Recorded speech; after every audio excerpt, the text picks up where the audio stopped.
에베소서 28번째 시간입니다. 오늘 본문은 에베소서 3장 20절로 21절입니다. 같이 읽겠습니다.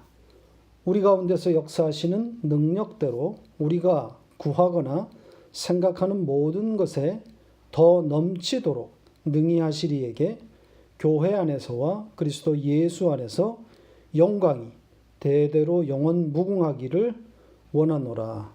아멘. 최근 억만장자들의 자살이 잇따르고 있습니다.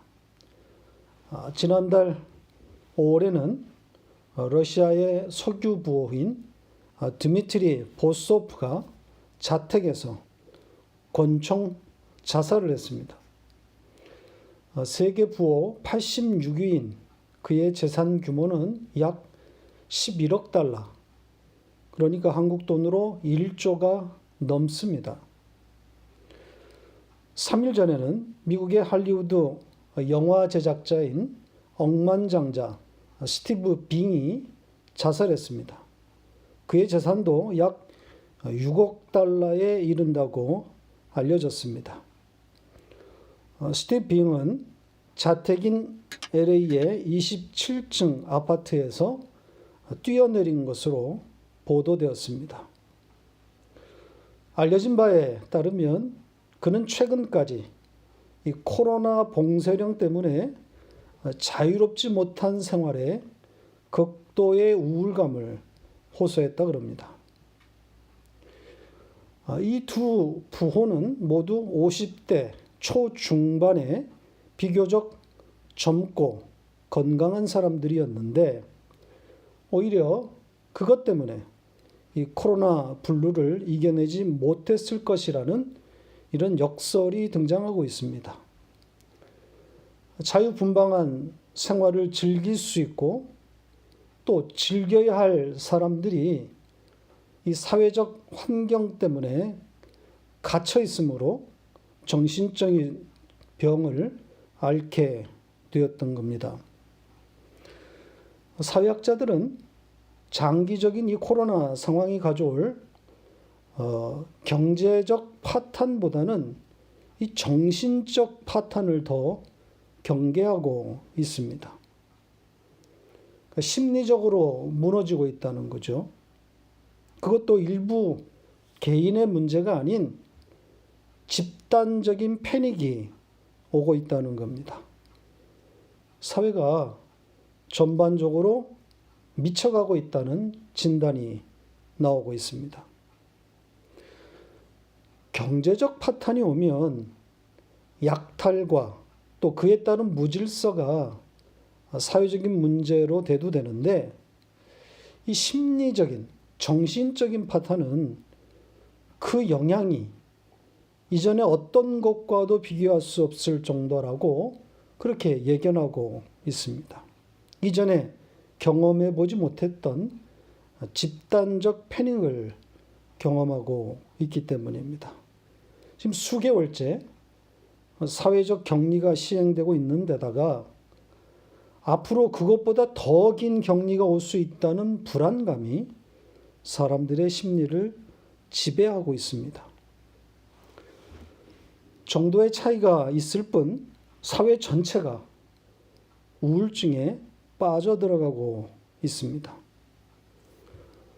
일찍이 가족이라는 사회 구성의 최소 단위가 붕괴되었고 혼밥 세대라 불리는 이 개인주의 성향이 대세가 된 터라 이 우울감을 극복하기가 더욱 어려워졌습니다. 가족 간의 연대가 있어야 서로 힘이 되어서 이 정신적 공황을 극복해 갈 수 있는데 그 연대는 이미 끊어져 버렸고 그 대신 이 사회적 연대에 기대어서 살아왔는데 코로나가 그것을 다 끊어놓고 있는 거죠. 신앙인이라고 해서 이런 정신적 공황에서 자유로울 수는 없습니다. 상황에 따라서는 신앙인이 더 우울감에 시달릴 수도 있습니다. 전통적으로 신앙인들은 자신의 이 심리적, 정신적 불안감에 대해서 죄책감을 갖도록 강요받았고, 따라서 그런 정신적인 고통을 숨기면서 지내왔습니다. 그것이 병을 키우는 하나의 원인이 되기도 했던 거죠. 신앙의 힘이 모든 것을 이겨낸다. 이 한마디에 숨도 제대로 쉬지 못한 겁니다. 아파서도 안 되고 또 아프면 숨겨야 했습니다. 자신의 믿음 없음을 탓하면서 스스로 책임져야만 했던 거죠. 이 전통대로라면 이 코로나 사태의 후유증은 교회로서 감당할 수 없을 만큼 상처가 깊을 수도 있습니다. 판을 갈아엎을 정도의 위력으로 다가오고 있습니다. 게임 체인저란 말 아시죠? 코로나 사태가 그런 성격을 띠고 있습니다. 그동안의 교회의 취약점을 고스란히 드러낼 그 힘으로 작용하고 있습니다. 그래서 한편으로는 좋은 기회가 될 수 있다는 역발상이 가능합니다.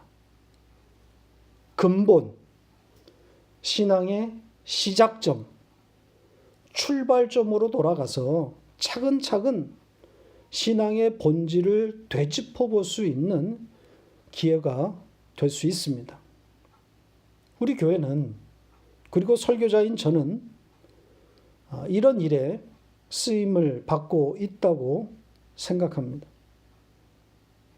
신앙의 격가지에도 해당되지 않는 윤리와 도덕에 매몰된 현 교회 흐름을 거부하고 창세전 언약과 예정, 그리고 나의 믿음이 아닌 그분의 믿음에 기초해서 신앙의 본질에 접근하려고 하는 우리의 노력들이 건전한 영향력으로 행사될 것을 바라봅니다.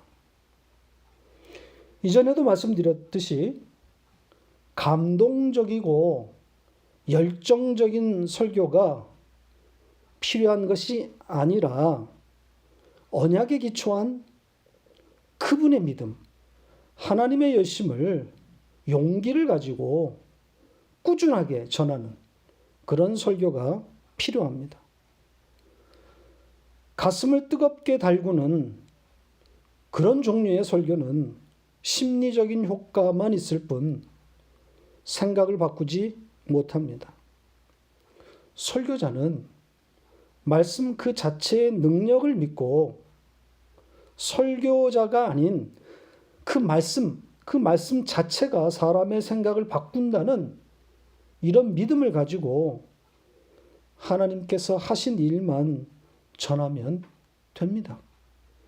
십자가만 전하면 돼요. 설교자가 사람을 바꾸는 것이 아닙니다. 목사가 설치면 교회가 망합니다. 말씀이 일하시도록 설교자는 조용히 빠져 있어야 되는 겁니다. 목사가 있는 듯 없는 듯 그런 교회가 건강한 교회입니다. 오늘 본문도 이런 이야기를 하고 있습니다. 짧은 문장이지만 하나님의 열심, 하나님의 일하심을 엄청 강조하고 있는 문장입니다. 내용과 형식으로 보면 오늘 본문은 찬송 혹은 송영이라 할 수 있습니다. 하나님께 영광을 돌리는 내용이잖아요. 그래서 바울의 찬송이라 불러도 틀리지 않습니다. 찬송이 터져 나왔다고 하는 것은 벅찬 깨달음을 전제하는 겁니다. 주체할 수 없는 깨달음, 하늘의 그 지식에 대한 알미 있었다는 거죠. 바울은 그 지식에 대해서 지식에 넘치는 그리스도의 사랑이라고 표현했습니다. 이게 지식에 넘친다고 그렇게 번역했지만 원문대로 하면 뛰어난 지식이라 그랬죠. 뛰어난 지식인 그리스도의 그 사랑이라고 했습니다. 그리고 뛰어나다라고 하는 것은 선을 넘은, 저 넘어, beyond의 뜻이라고 그랬습니다. 그러니까 땅의 지식이 아니라고 하는 거죠. 땅에 속한 것이 아니기 때문에 땅 위의 선자는 알 수 없는 겁니다. 오로지 하늘이 된 자, 신이 된 자, 신만 알 수 있는 하늘 지식입니다. 계시로만 알 수 있다는 거죠. 그래서 그 하늘적 지식을 표현하기 위해서 너비, 길이, 높이, 그리고 깊이 이런 말들이 동원된 것이라고 했습니다. 땅에 없는 지식이라는 겁니다. 그러니까 우리에게 이름을 주신 그 아버지 앞에 무릎을 꿇게 된 자들에게 주어지는 결과라 그랬죠. 그 결과 중에 하나가 이 뛰어난 지식인 그리스도의 사랑을 깨닫게 되었다는 겁니다. 그리고 이 깨닫게 된 이 그리스도의 그 사랑은 곧 또 하나님의 충만이기도 합니다. 그리스도의 십자가, 즉 독생하신 아들의 죽음으로 그려낸 그것이 곧 하나님의 충만, 하나님의 완성입니다. 그리고 그 완성으로 나아가는 것이 신앙생활이라고 했습니다. 그 하나님의 충만하심으로가 아니라 그 하나님의 충만 속으로 우리가 충만하게 되는 것이라고 그랬죠. with가 아니라 into라고 그랬습니다. 하나님의 충만, 즉 하나님의 완성을 우리가 가지고 소유하고가 아니라 하나님의 완성으로 들어감으로 우리도 충만하게 되는 것, 완성되는 것이라고 그랬습니다. 주도권이 누구에게 있다는 겁니까? 우리가 하나님의 충만을 소유할 수 없는 거죠. 그 충만, 그 완성으로 끌려 들어가는 겁니다. 하나님이 그렇게 끌고 가시겠다는 거예요. 바로 이 지점에서 바울의 찬송이 터져 나오는 겁니다. 아, 내가 하는 것이 아니구나. 그 믿음, 그분의 믿음이 일하시는 거구나. 하나님의 열심을 보았고 거기서 가슴 벅찬 찬송을 하고 있는 겁니다. 바울의 찬송하면 놓칠 수 없는 곳이 한 곳 있죠. 로마서 7장입니다. 내용상 찬송이 나올 수 없는 곳이라고 했잖아요. 그것으로 잠깐 가보겠습니다. 로마서 7장 22절로 25절입니다. 같이 읽겠습니다.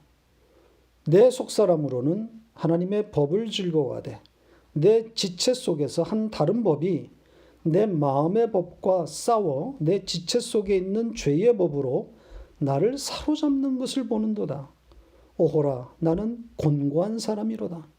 이 사망의 몸에서 누가 나를 건져내랴? 우리 주 예수 그리스도로 말미암아 하나님께 감사하리로다.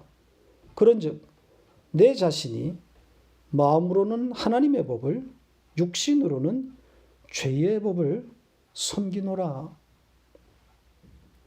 지금 이 말씀 중에서 굳이 찬송이라 할 수 있는 부분을 꼽으라면 밑줄 친 25절 상반절입니다. 우리 주 예수 그리스도로 말미암아 하나님께 감사하리로다. 그런데 사실 감사한다고 번역된 단어는 은혜라는 단어, 카리스입니다. 그러니까 단순한 감사가 아니라는 거죠. 은혜라는 개념이 포함된 감사이어야 하는 겁니다. 아무튼 이 찬송, 이 감사의 앞, 뒤 문맥을 보면 이상합니다. 특히 이 찬송 뒤에 붙어 있는 내용이 너무 이상합니다. 찬송 뒤에 붙어야 할 내용으로서는 적당하지 않아 보입니다. 지금 바울이 이 감사, 이 찬송전에서 말하고 있는 내용이 뭡니까? 사망의 몸을 말하고 있는 거죠. 하나님의 법과 죄의 법이 싸우고 있는데 내 속사람은 하나님의 법을 즐거워하지만 죄의 법이 그 하나님의 법을 이기는 이 곤고한 상태를 말하고 있습니다. 마음의 다른 법인 죄의 법이 이 속사람의 상태와는 다르게 하나님의 법을 이겨버리더라는 겁니다. 그걸 죄의 법이 자기를 사로잡고 있다. 이렇게 표현하고 있습니다. 그렇게 죄의 법에 사로잡힌 자기의 몸을 사망의 몸, 즉 시체 이렇게 표현한 겁니다. 그러니까 지금 탄식하고 있는 거죠. 한탄하고 있는 겁니다. 이 사망의 몸에서 누가 나를 건져낼 수 있으랴? 아, 나는 빠져나올 수가 없구나. 아무리 노력해도 안 되는구나. 그런 이야기를 하고 있는 겁니다. 바울이 노력도 안 하고 의지도 동원하지 않고 내뱉은 그런 말이 아닙니다. 아무리 발버둥을 쳐봐도 안 됐다는, 불가능했다는 그런 탄식을 말하고 있는 겁니다. 자, 그렇게 탄식한 바울이 드디어 빛을 봅니다. 해방을 맞게 되는 겁니다. 피할 곳을 발견한 거죠. 그리스도 예수인 겁니다.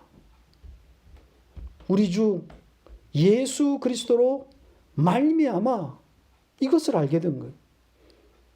물론 계시로 말미암아 알게 된 사실입니다.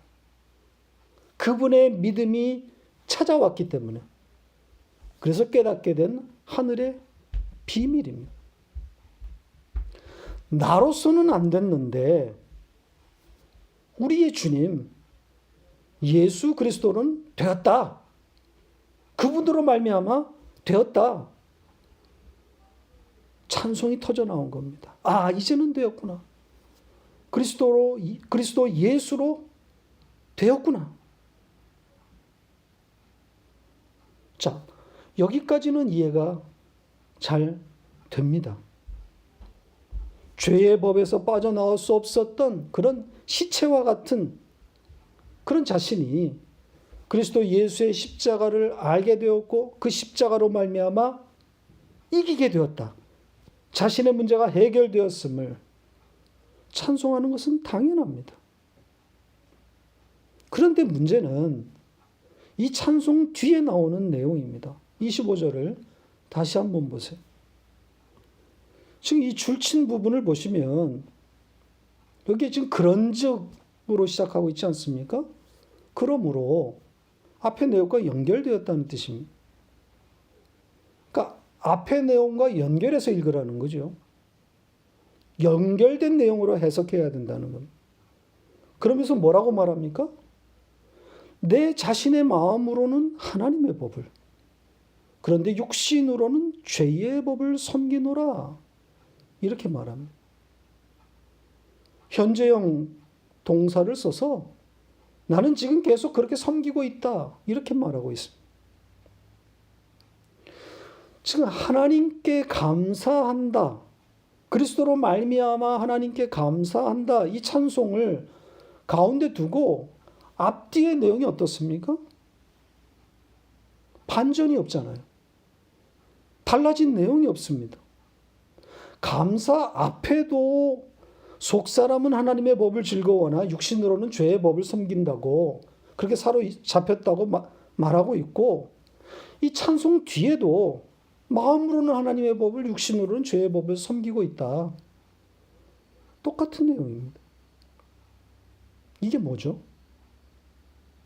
우리 주 예수 그리스도로 말미암아 하나님께 감사한다 하면 달라져야 되는 거 아닙니까? 나는 못했지만, 나로서는 불가능했지만 주의 십자가로 해방되었으니 이제는 죄의 법을 이길 수 있게 되었다. 이렇게 말해야 되는 거 아닙니까? 그런데 아니란 말이죠. 이게 복음입니다. 이게 이해되셔야 됩니다. 찬송과 감사 뒤에도 죄의 법이 자기를 사로잡고 있음을 고백하는 것이 바른 깨달음입니다. 아까 말씀드린 대로 이 감사가 카리스라고 그랬잖아요. 은혜라고 하는 단어라고 그랬습니다. 그러니까 은혜를 말하고 있는 거예요. 은혜를 잘 담고 있는 그런 말씀이에요. 나로서는 안 되는구나. 인간은 죄에서 벗어날 수가 없구나. 그러니 어디로? 어떻게 돼야 된다는 거겠어요? 아, 그리스도 예수밖에는 없구나. 이렇게 되는 거 아니겠습니까? 그러니까 찬송의 맥락, 찬송의 원인이 바로 이겁니다. 그분의 일하심. 그분의 일방적인 은혜가 찬송의 모티브가 되어야 하는 겁니다. 자, 다시 오늘 본문으로 돌아옵니다. 오늘 본문 말씀도 다른 이야기를 하고 있지 않습니다. 정확하게 같은 말씀입니다. 하나님의 일하심을 말하고 있습니다. 그 하나님의 일하심에 대해서 조금 더 구체적으로 살펴보겠습니다. 첫째 표현은 우리 가운데서 역사하시는 능력입니다. 역동적인 표현입니다. 우리 안에서 그 능력이 역사한다고 말하고 있습니다. 그런데 막연한 능력이 아니라 정관사가 붙은 그 능력입니다. 그러니까 앞에서 언급되었던 그 능력이라는 거죠. 가깝게는 바로 16절, 3장 16절에 언급한 너희 속사람을 강건하게 하는 능력, 바로 그 능력입니다. 확인하고 가죠. 에베소 3장 16절입니다. 같이 읽겠습니다. 그의 영광의 풍성함을 따라 그의 성령으로 말미암아 너희 속사람을 능력으로 강건하게 하시오며. 에베소서에 이 능력이란 단어가 6번 나오는데 전부 그분의 능력입니다. 당연히 그분의 능력이죠. 그런데 오늘 본문 20절에서는 역사하시는 이런 동사를 써서 역동적인 의미를 부여했습니다. 그러니까 움직이면서 일하고 계시다는 거예요. 그리고 현재형 시제를 써서 지금 일하고 계시고 앞으로도 계속 일하실 그 능력이라고 말하고 있습니다. 정말 힘이 나는 그런 내용 아닙니까? 그때 에베소 교회에서 이렇게 일하셨던 그 하나님이 오늘 우리에게도 동일하게 일하고 계시는 거죠. 지금 우리 안에서 일하신다는 그런 말씀을 하고 있는 겁니다. 든든한 말씀인 동시에 한편으로는 두렵기까지 한 말씀입니다. 그냥 놔두지 않겠다는 그런 의미이기도 하기 때문입니다. 당신의 뜻대로, 당신의 계획대로 끌고 가시겠다는 의지의 표현이기도 합니다. 두 번째 하나님의 일하심의 표현은 넘치도록 일하신다는 겁니다. 우리가 구하는 것이나 생각하는 것보다 넘치도록 일하신다고 합니다. 우리 번역도 어느 정도는 강조의 의미를 살렸지만 원문에는 이 휘페르라는 이 단어가, 이 전치사가 2번이나 등장합니다. 이 단어가 오늘날 영어에 하이퍼가 된 거죠. 그래서 위로, 저 넘어 그런 뜻입니다. 이 문장에서 이 단어가 한 번은 전치사의 모양으로 또 한 번은 부사의 형태로 등장합니다. 그런데 이 부사의 형태로 등장한 단어가 흥미롭습니다. 우리 성경은 이 단어를 아마 능히로 번역한 듯 싶습니다.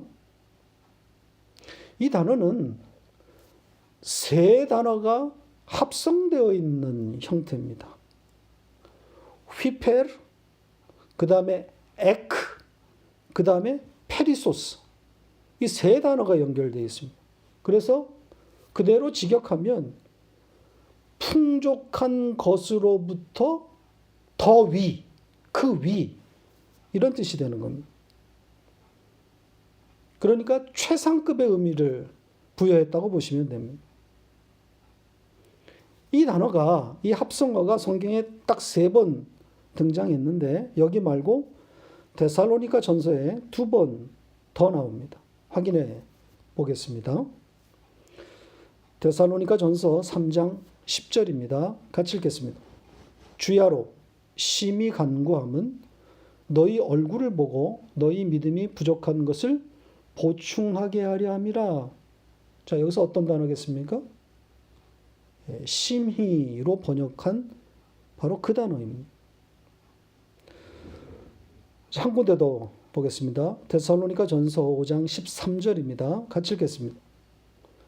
그들의 역사로 말미암아 사랑 안에서 가장 귀히 여기며 너희끼리 화목하라. 여기서는 어떤 단어일까요? 가장이라고 번역한 바로 그 단어입니다.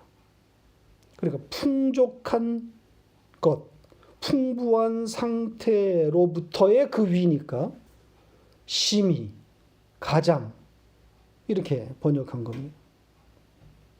따라서 우리 안에서 하나님께서 일하시는데 어느 정도까지 일하시냐 하면 가장 심한 수준까지, 가장 높은 수준까지 일하신다는 겁니다. 그러니까 완벽하게 일하신다는 뜻 아니겠습니까? 그러니까 끝장 보겠다는 거예요. 이 말씀을 우리가 바라고 생각하는 것 이상으로 채워주신다, 이런 뜻으로 이해하시면 곤란합니다. 기복신앙을 부추기는 그런 내용이 아닙니다. 좋으신 하나님을 말하고 있는 내용이 아니에요. 지금 넘치도록 일하신다고 하는 것은 beyond의 차원을 이야기하고 있는 겁니다. 그러니까 땅의 방식이 아니라 하늘의 방식으로 일하시겠다는 의미입니다. 인간들이 보편적으로 기대하고 생각하는 그런 방식이 아니라는 겁니다. 자, 이사야서 55장 8절로 9절입니다. 같이 읽겠습니다. 이는 내 생각이 너희의 생각과 다르며 내 길은 너희의 길과 다름이니라. 여호와의 말씀이니라. 이는 하늘이 땅보다 높음같이 내 길은 너희의 길보다 높으며 내 생각은 너희의 생각보다 높음이니라. 정확하게 이 뜻입니다. 하늘의 방식, 하나님의 방식을 말하고 있는 겁니다. 사람들의 평가와 해석에 너무 민감해 하지 마시기 바랍니다. 그것들을 모두 무시하라는 것은 아니지만 그렇다고 그것에 휘둘릴 필요도 없습니다. 사실 하나님을 알지 못하는 세상도 그렇지 않습니까? 온 세상이 다 죽일 놈이라고 달려들었던 그런 일들이 얼마 지나지 않아서 뒤집어진단 말이죠. 역사의 평가는 계속해서 달라진단 말이에요. 하물며 하나님의 일하시는 방식에, 그 방식에 따라 이끌림을 받는 그 성도들에게 일어날 일을 어떻게 평가할 수 있겠습니까? 우리가 어떻게 그것을 해석할 수 있겠습니까? 끝난 게 끝이 아니다, 이런 말이 있지 않습니까? 정말 하나님의 일은 모르는 겁니다. 오묘하기 이를 데가 없는 그런 하늘의 방식이 인간으로서는 평가할 수 없어요. 해석할 수 없어요. 따라서 비판할 수도 없는 겁니다. 자, 마지막으로 영광에 대한 이야기를 하고 마치지요. 영광은 오직 하나밖에 없다는 말씀을 하고 있습니다. 영광이란 단어가 시중에서 고생하고 있습니다. 개나 소나 영광을 다 끌어다 쓰고 있습니다. 자신이 이룬 업적이나 성공을 영광이라고 착각하고 있기 때문입니다. 그것 가지고 하나님께 영광을 돌린다고 말한단 말이죠. 선악과를 따먹은 인간은 본성이 자신을 영광스러운 존재라고 생각하게 되어 있어요. 그래서 조금만 성적을 내면 그 업적에다 영광이란 단어를 바로 붙여버린단 말이죠. 그래 놓고선 하나님더러 이 영광 받으세요. 이렇게 말한단 말입니다. 기본이 틀려먹은 겁니다. 신앙이 뭔지도 모르는 겁니다. 죄인됨의 의미를 전혀 모르고 있는 거죠. 인간이 내놓을 만한 영광이 있습니까? 죄인들이 대단한 업적을 만들어 낸들, 어떤 성공을 이뤄낸들, 그것이 죄밖에 더 되겠어요? 똥통에서 뒹굴던 제주도 흑돼지가 어떤 기특한 일을 해서 뭘 들고 오더라도 그건 다 똥이란 말입니다. 인간에게서 나올 영광은 없어요. 오늘 성경은 영광에 대해서 교회 안에서와 그리스도 예수 안에 있는 영광이라고 제안하고 있습니다. 영광은 여기에만 써라, 이런 말이에요. 교회가 된 자, 에클레시아란 이름이 부여된 자 안에 영광이 있다고 말합니다. 그런데 그 교회의 영광과 그리스도 예수의 영광이 함께 붙어 있어요. 이건 각각 다른 영광이 아니라는 뜻이기도 합니다. 왜 그렇습니까? 요한복음이 이렇게 답합니다. 요한복음 17장 22절입니다. 같이 읽겠습니다. 내게 주신 영광을 내가 그들에게 주었사오니 이는 우리가 하나가 된 것 같이 그들도 하나가 되게 하려 함이니이다. 아버지가 아들에게 주신 영광을 그 아들이 다시 당신의 백성들에게 주었다고 말합니다. 그래서 아들의 영광은 곧 교회의 영광이 되는 거예요. 따라서 교회가 내놓게 되는 영광은 그리스도라는 그 이름밖에는 없는 겁니다. 그리스도 자체가 영광입니다. 그리스도로 인해서 이룬 어떤 업적도 안 됩니다. 그건 영광이 아닙니다. 그리스도 안에서 어떤 능력으로 설사 무엇을 이루었다고 해도 그건 영광이 아니라는 거예요. 그리스도 그 자체만 영광입니다. 우리는 그 이름을 가지고, 그 예수라고 하는 이름을 가지고 하나님께 나아가는 것이고, 하나님은 그 이름만 받으시는 거예요. 그것만 영광이에요. 주 예수보다 귀한 것은 없다고 그렇게 찬송하면서 정작 그 영광, 그 예수는 어디다 내려두고 자신의 업적을 들고 나와서 영광 받으시라고 하면 틀린 겁니다. 주소를 잘못 찾은 거죠. 하나님은 거들떠보지도 않아요. 다 똥이란 말입니다. 말씀을 맺겠습니다. 예수를 내놓으세요. 그 이름만 내놓으셔야 됩니다. 잡다한 거 들고 나와봐야 하나님은 관심 없으십니다. 하나님께서 당신의 능력으로 우리 안에서 일하시는 내용이 바로 이겁니다. 예수 외에 내놓으려고 하는 것들을 치워버리는 그런 작업을 하고 계시는 거예요. 그래서 왜 나는 예수밖에 내놓을 것이 없는가를 배워가는 것이 신앙생활입니다. 여기가 완성 지점입니다. 죽을 때까지 여기를 향해서, 이 완성을 향해서 끌려가는 겁니다. 끊임없는 죽음을 경험하면서 그 죽음을 통해서 이 완성의 자리로 끌려가는 겁니다. 그렇게 완성되어 가는 겁니다. 이번 주도 또 죽음을 경험하면서 다 같이 화이팅!